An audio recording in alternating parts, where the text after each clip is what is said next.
안녕하세요. 목요일 아침 묵상입니다. 오늘도 사랑의 주님과 친밀하게 함께하는 은혜의 하루가 되시기를 소망합니다.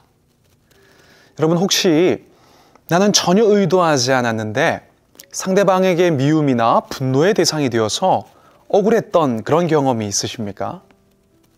누구나 그런 일을 겪을 수가 있죠. 저도 과거에 한 선배가 너무 부탁을 해서 어렵게 마련한 돈을 빌려준 적이 있는데 날짜가 지나도 갚지 않는 거예요. 그래서 빨리 갚으라고 했다가 마음을 써주고도 도리어 미움을 받았던 그런 경험이 있습니다. 근데 우리는 살면서 이 정도 일과는 비교도 되지 않는 큰 억울함을 겪게 될 때도 많이 있죠. 오늘 본문에도 억울하게 분노의 대상이 되었던 사람 다윗이 등장합니다. 다윗은 사울의 무능력으로 인해서 이스라엘이 위기에 빠졌을 때 골리앗과 싸워 나라를 구했습니다. 뿐만 아니라 다윗은 궁중악사로 사울 곁에서 수금을 타면서 괴로워하는 사울의 마음을 위로해 주기도 했습니다. 그런데도 본문을 보면 이 사울은 그런 다윗을 죽이려고 듭니다. 그에게 악령이 임하고 다윗을 향한 열등감과 시기심이 극에 달하게 되어지니까 자기를 위해 수금을 타고 있던 다윗에게 2번이나 창을 던져서 그를 죽이려고 합니다. 그뿐만이 아닙니다. 이 일이 실패하자 사울은 곧장 다윗을 천부장, 즉 군대의 장교로 임명을 해서 자기 곁을 떠나 전쟁터로 가게 합니다. 쉽게 말해서 좌천시킨 거죠. 아마 왕궁에 두지 않고 야전에서 전투를 하면서 결국 죽게 만드는 것이 그의 의도였던 것 같습니다. 그런데 본문을 보면 다윗은 이상할 정도로 요동하지 않았습니다. 상황만 보면 충분히 사울을 판단하고 저주하고 비판할 수 있었고 대적할 수 있었습니다. 혹은 반대로 실족하여서 무기력한 상태에 낙심하면서 살아갈 수도 있었습니다. 하지만 다윗은 사울을 비난하거나 저주하지 않았습니다. 혹 야전으로 떠나가려고 할 때에 쿠데타를 일으키거나 그렇게 하지 않고 묵묵히 떠나갔습니다. 또 그곳에서도 최선을 다해서 살아갔습니다. 그리고 하나님은 그곳에서 다윗을 더 백성들에게 사랑받게 하시고 그를 세워가셨죠. 저는 이 본문의 모습을 보면서 하나님을 의식하는 자의 강함을 볼 수가 있었습니다. 사람을 의식했던 사울은 어떻습니까? 계속해서 이리저리 흔들리는 인생을 살았습니다. 하지만 다윗은 쉽게 흔들리지 않았습니다. 왜냐하면 다윗은 늘 하나님을 의식하면서 그 마음의 뿌리를 하나님께 깊게 두고 있었기 때문입니다. 성경을 보면 다윗의 삶은 늘 하나님을 의식하는 삶이었습니다. 다윗은 어렸을 적에 아버지의 양을 칠 때도 늘 하나님을 의식하며 하나님을 찬양하는 인생을 살았죠. 그리고 골리앗과 싸웠던 것도 자신이 사랑했던 하나님을 의식했기 때문입니다. 이후에 다윗은 이 사울을 죽일 수 있는 결정적인 기회를 얻게 되어집니다. 그때 부하들이 막 사울을 죽이자고 할 때에 다윗은 여호와의 기름 부은 자를 해할 수 없다고 이야기하면서 사울을 죽이지 않습니다. 바로 그때에도 하나님을 의식했기 때문입니다. 하나님을 의식하면서 살아가니까 뻔하지 않은 결정을 할 수가 있었습니다. 모두가 두려워할 때 담대할 수 있었고 누가 봐도 낙심할 수밖에 없을 때 마음의 중심을 지켜낼 수도 있었습니다. 이렇게 하나님을 의식하면 세상의 기대와는 다른 인생을 살게 되어집니다.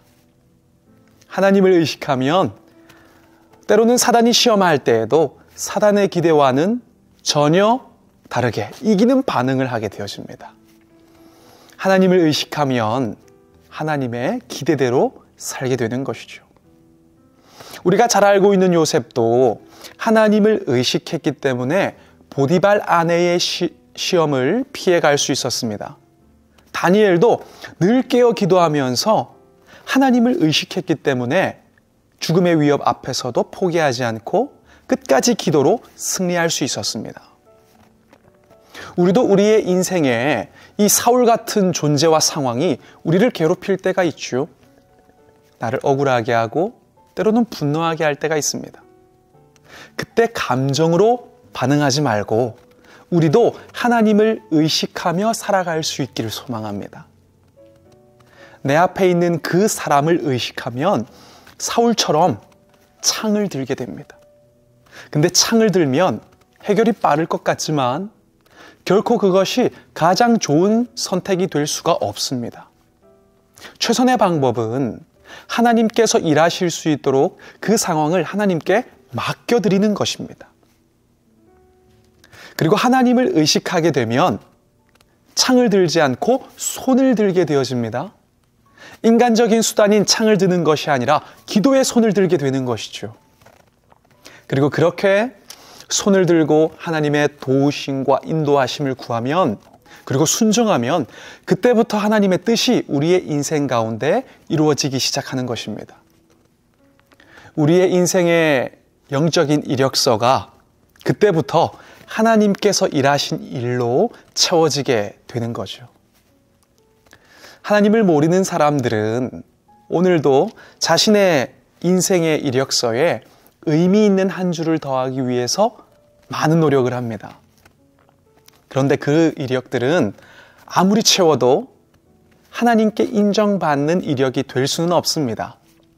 하지만 우리가 하나님을 의식하고 순종하여서 경험하게 된 그 간증의 이야기들은 영원히 남는 이력이 되어집니다. 그리고 다윗과 같이 하나님의 마음에 합한 자라는 칭찬의 재료가 되어지는 것이죠. 우리가 바로 이 사실을 꼭 기억을 하면 좋겠습니다. 특별히 우리가 늘 하나님을 의식하고 따라야 하는 이유를 오늘 본문은 이렇게 말씀을 하고 있습니다. 여호와께서 사울을 떠나 다윗과 함께 계심으로 사울이 그를 두려워한지라. 다윗이 그의 모든 일을 지혜롭게 행하니라. 여호와께서 그와 함께 계시니라. 결국 다윗이 잘된 것은 그의 지혜와 능력 때문이 아니었습니다. 임마누엘 하나님께서 다윗과 함께 하셨기 때문에 범사에 그가 형통했던 거죠. 근데 우리도 마찬가지입니다. 우리가 늘 하나님을 가까이 하고 의식하면서 따라야 하는 것은 오늘도 우리와 함께 하시는 임마누엘의 하나님은 택한 우리와 함께 하시고 대적을 두렵게 하시고 모든 일에 지혜롭게 하셔서 우리를 형통하게 하시는 하나님이시기 때문입니다. 오늘 우리가 나와 함께하는 하나님이 그 하나님이시라는 사실을 기억하면서 사람으로 인해 억울한 일을 당하고 상황과 환경에 낙심될 때 분노의 창, 인간적인 방법의 창을 들지 말고 기도의 손을 들었으면 좋겠습니다.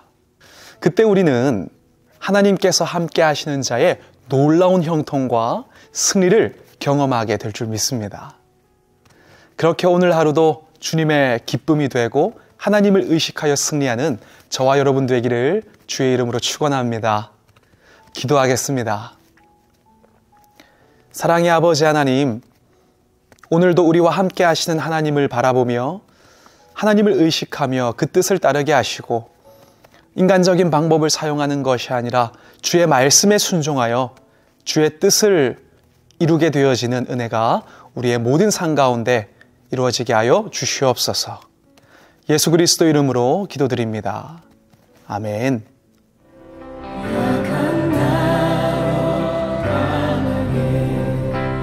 가난한